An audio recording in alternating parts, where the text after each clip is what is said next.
a third, and that is going to be this one. Rename goal C. Okay. Yeah, math is fantastic. Like, I honestly wish I understood more of math, but it's absolutely wonderful if you know what you're doing. Okay, let's see. This is goal A, so we want to use material instance A. See what I did there? Matching colors. Yep. Let's see, that's B, and this is C.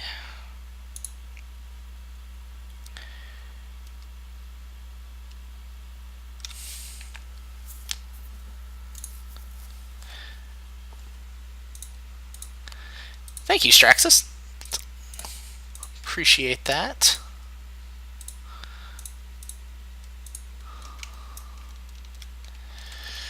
Okay.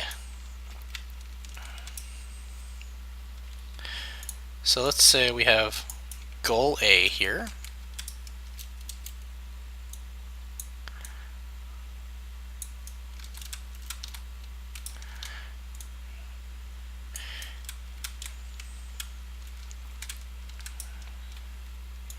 Goal B.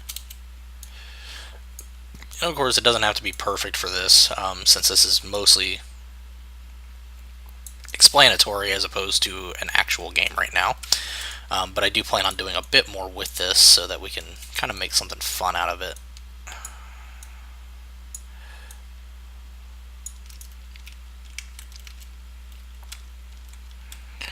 Okay. You can kind of see where I'm going with this. So we're going to go to goal A. Start with that.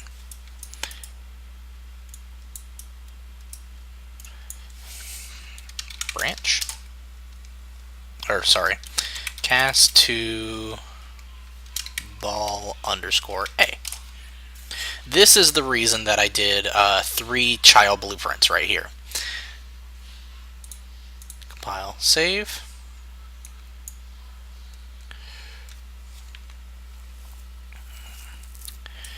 If, okay, and then in game mode, no, not game mode.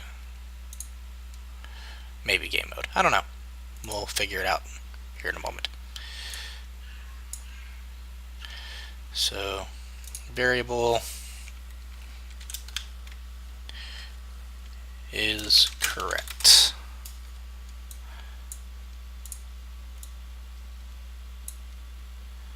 Alright, set is correct.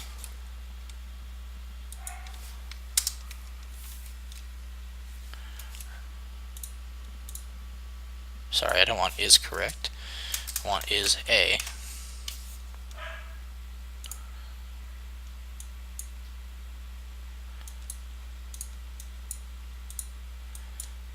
I'm going to set this,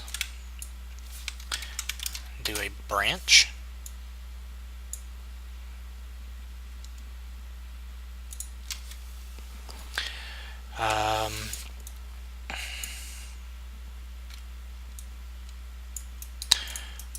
This will be an interesting one. How am I going to do this?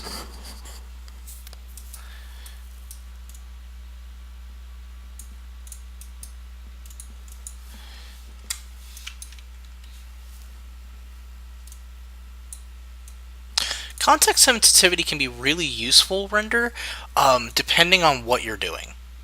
So let's say you're trying to look for very specific things that are like, you know, let's say you're doing vector stuff and you're like, all right, well, I need to get a line trace and do this and this and this. It can be like, but you don't know what nodes you're looking for. It can be really helpful if you drag off of like a vector and go context sensitivity and see what interacts with vectors specifically.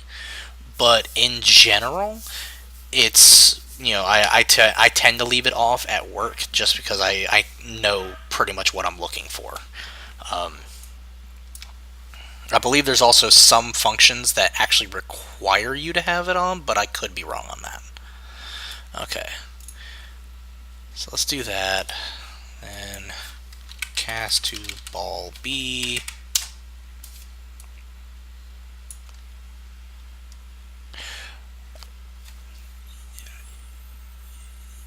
Yes, kind of. I'm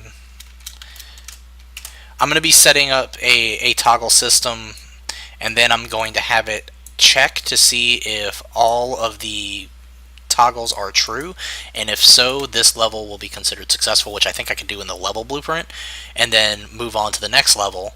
Like, have it go, okay, successful, woohoo, you win, move on to the next level, and then you can have a different set of like, you have to get to this point, and to do so, you need to do X, Y, and Z. Which is kind of what I was going for. Let's see here. Goal A.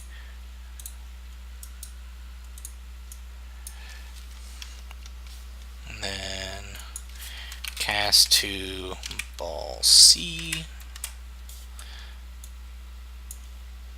And I know I need to set up the reverse on these. Set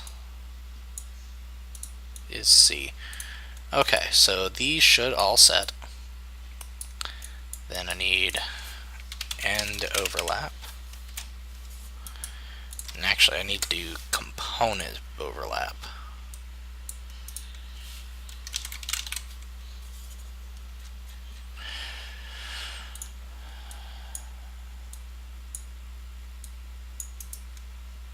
Other actor set is C to false. Yeah, that's well, kind of. I'm just looking right now to get the balls to their specific points. After we get that accomplished, then my next goal is to have them do things like, okay, well, you hit this point and this opens a door so that this ball can go on and do X, Y, and Z. It's obviously a very simplistic game. It's nothing that's going to be, over the top or anything like that, but it's a good foundation. Overlap. Which is kind of what we're going for. I wanted to show off how to do possession, how possession can affect. I have never played Lost Vikings, but I definitely could check into it. It like if not sure, to be honest.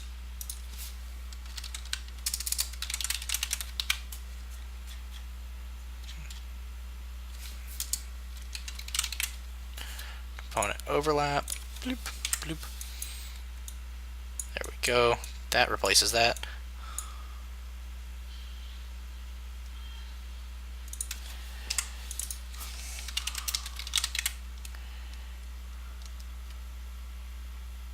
Why are you casting if you're not calling the ball? The reason I'm casting is because I want each individual goal to specifically respond to these balls, and that's it.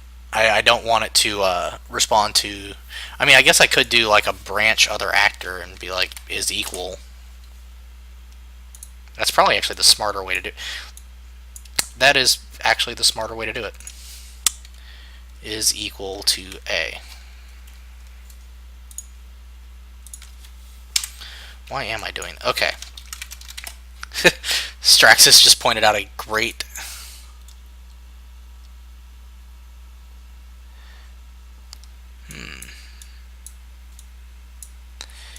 Yeah, Straxus just pointed out a good point, which is the casting is kind of unnecessary because I'm not pulling anything from that information. So I can do an is equal check and just go, is the other actor ball A? If yes, well, then I can go on. If not, then I cannot. So I am going to use that. Is equal to B branch. I didn't even think of it. Like I said, I was putting this together for just shits and giggles originally. So I kind of didn't think a lot of things through with it. So if you guys catch something like that, definitely let me know. I'm more than willing to check it out and admit when I am wrong. Or, that there is a better way. This is a better way.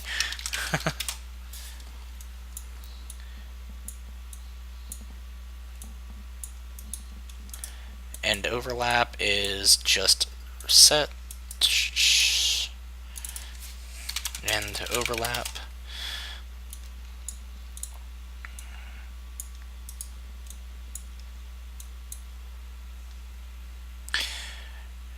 And actually, I'm going to need to do this a second time. And the reason is, let's say you have an instance where you've got two balls on the same goal. Well, what's to stop that other ball from, setting your Boolean value, which it shouldn't be doing? So that is actually a very, very good thing we should probably do. To ball C.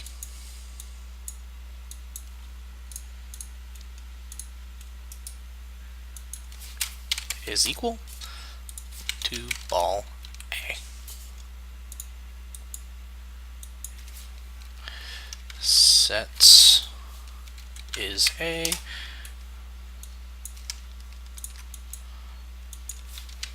Branch. There we go. So we are well on our way. Ball B, ball C.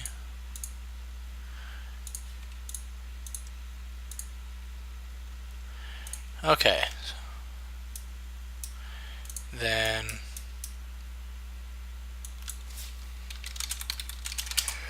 print string. Nope. File save.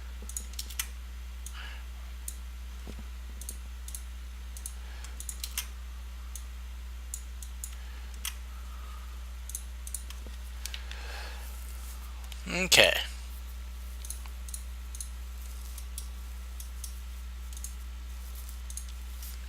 So now we're the red ball, and if we roll over the blue here, it says nope, you're wrong. But if we come down here, it doesn't say anything, it just silently accepts it. Stretch that out just a little bit so it's easier to actually hit. Okay.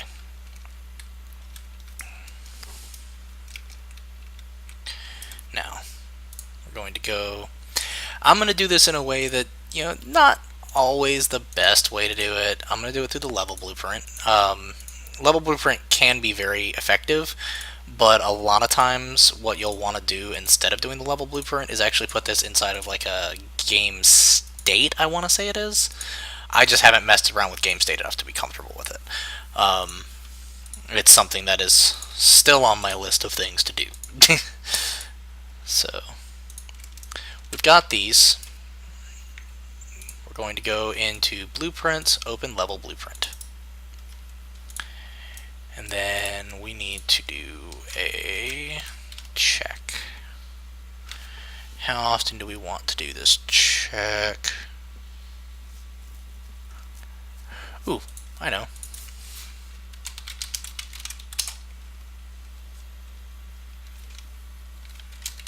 Check when.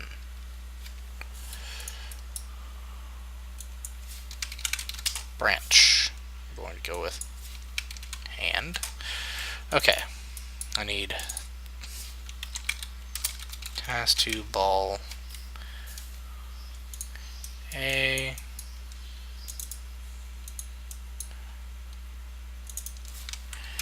Cast to ball B.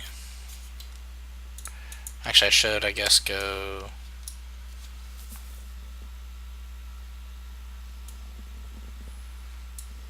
Just do, get all actors of class, and we'll do one for each of them. It'll be easier this